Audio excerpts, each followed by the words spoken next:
আসসালামু আলাইকুম। বাংলাদেশ বেতার, রাজশাহী। স্থানীয় সংবাদ পড়ছি তানিয়া খন্দকার। অন্তর্বর্তী সরকারের অর্থ এবং বিজ্ঞান ও প্রযুক্তি মন্ত্রণালয়ের উপদেষ্টা ড সালেহউদ্দিন আহমেদ গতকাল নাটোরের গুরুদাসপুরে উপজেলা মিনি স্টেডিয়াম পরিদর্শন করেছেন। এ সময় উপদেষ্টা ড সালেহউদ্দিন আহমেদ বলেন, পে কমিশন প্রতিবেদন জমা দেওয়ার পরে বাস্তবায়ন সিদ্ধান্ত গ্রহণ করবে সরকার। অর্থ উপদেষ্টা আরও বলেন, জাতীয় পে কমিশন আন্তরিকভাবে কাজ করছে। তাদের প্রতিবেদন জমা দেওয়ার পরে এটি বাস্তবায়নের ব্যাপারে সিদ্ধান্ত গ্রহণ করবে সরকার। গণভোট বিষয়ে এক প্রশ্নের জবাবে তিনি বলেন, গণভোট সংস্কারের পক্ষে। জনগণের ইচ্ছার প্রতিফলন ঘটাতে গণভোটে অংশ নিতে হবে।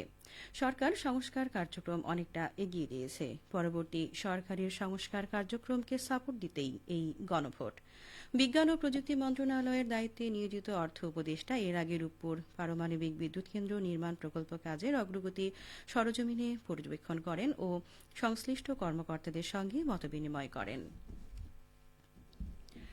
রাজশাহী বিশ্ববিদ্যালয়ে প্রথম বর্ষের এ ইউনিটের ভর্তি পরীক্ষা আজ প্রথম পর্বে বেলা ১১টা থেকে ১২টা পর্যন্ত অনুষ্ঠিত হয় এবং দ্বিতীয় পর্বের পরীক্ষা বিকাল ৩টা থেকে ৪টা পর্যন্ত অনুষ্ঠিত হবে। এই ইউনিটে মোট পরীক্ষার্থী সংখ্যা ১,১৫,৫১৫ জন। রাজশাহী বিশ্ববিদ্যালয় সহ ঢাকা, খুলনা, রংপুর ও চট্টগ্রাম বিভাগের মোট ৯টি কেন্দ্রে একযোগে এই পরীক্ষা অনুষ্ঠিত হচ্ছে। আগামী ১৯শে জানুয়ারি বি ইউনিটের পরীক্ষার মধ্য দিয়ে প্রথম বর্ষ ভর্তি পরীক্ষা সমাপ্ত হবে। রাবির উপাচার্য অধ্যাপক ড সালেহ হাসান নকিব জানান, সব ধরনের নিরাপত্তা নিশ্চিতের পাশাপাশি সুন্দর সুশৃঙ্খল পরিবেশে প্রথম বর্ষ ভর্তি পরীক্ষা অনুষ্ঠিত হচ্ছে। যেহেতু রাবি ছাড়াও অন্যান্য বিভাগে কেন্দ্র স্থাপন করা হয়েছে, তাই নিরাপত্তার বিষয়টি বিবেচনায় রাখা হয়েছে। রাবি প্রশাসন সহ আইনশৃঙ্খলা বাহিনী সব ধরনের তদারকি করছে।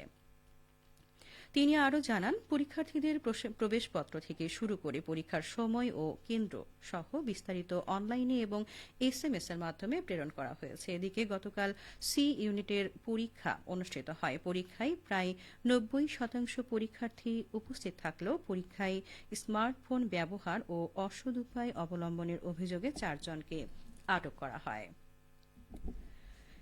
বাংলাদেশ পরমাণু কৃষি গবেষণা ইনস্টিটিউট বিনা কর্তৃক উদ্ভাবিত স্বল্প জীবনকাল সম্পন্ন উচ্চ ফলনশীল সরিষার জাতসমূহের প্রচার ও সম্প্রসারণের লক্ষ্যে মাঠ দিবস অনুষ্ঠিত হয়েছে।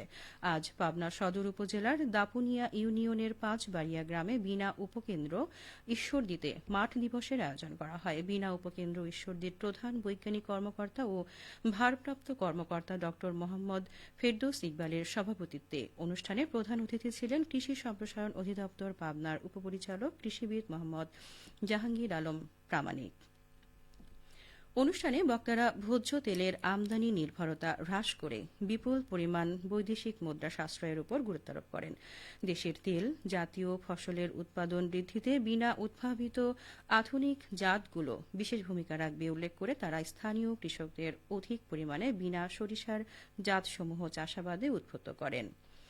অনুষ্ঠানে বিনা ময়মনসিংহের কৃষি তত্ত্ব বিভাগের প্রধান বৈজ্ঞানিক কর্মকর্তা এবং বিভাগীয় প্রধান ড হাবিবুর রহমান, উদ্ভিদ প্রজনন বিভাগের প্রধান বৈজ্ঞানিক কর্মকর্তা ডা মোহাম্মদ আলী এবং কৃষি সম্প্রসারণ অধিদপ্তর পাবনার অতিরিক্ত উপপরিচালক শস্য কৃষিবিদ মোহাম্মদ রাফিউল ইসলাম উপস্থিত ছিলেন।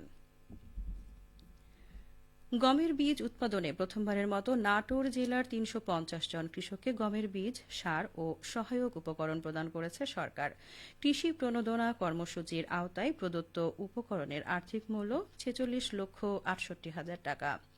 সুবিধাভোগী ক্ষুদ্র ও প্রান্তিক কৃষকদের প্রত্যেকে তাদের ১ বিঘা জমিতে চাষাবাদের জন্য ২০ কেজি বীজ, রাসায়নিক সারের মধ্যে ৩৫ KG urea, ২০ KG TSP, ১৮ KG MOP, ১৭ KG gypsum এবং ১ কেজি করে জিঙ্ক সালফেট ও বোরন প্রদান করা হয়েছে। এছাড়া বীজ সংরক্ষণের জন্য একটি করে ড্রাম প্রদান করা হয়। নাটোর কৃষি সম্প্রসারণ বিভাগের উপপরিচালক মোহাম্মদ হাবিবুল ইসলাম খান জানান, এই প্রণোদনা কর্মসূচি বাস্তবায়নের মাধ্যমে গুণগত মানের বীজ তৈরি করা সম্ভব হবে। ফলে আগামীতে গমের আবাদি জমির পরিধি সম্প্রসারিত হয়ে উৎপাদন বৃদ্ধি পাবে।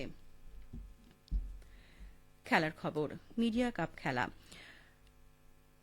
রাজশাহী সাংবাদিক ইউনিয়নের উদ্যোগে আজ সকালে শুরু হয়েছে মিডিয়া কাপ ২০২৬।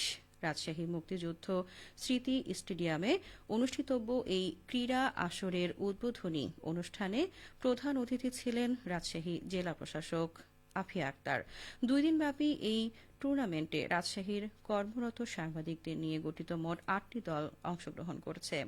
আগামীকাল ফাইনাল খেলা ও বিজয়ী দলের হাতে পুরস্কার তুলে দেওয়ার মধ্যে দিয়ে মিডিয়া কাপ শেষ হবে।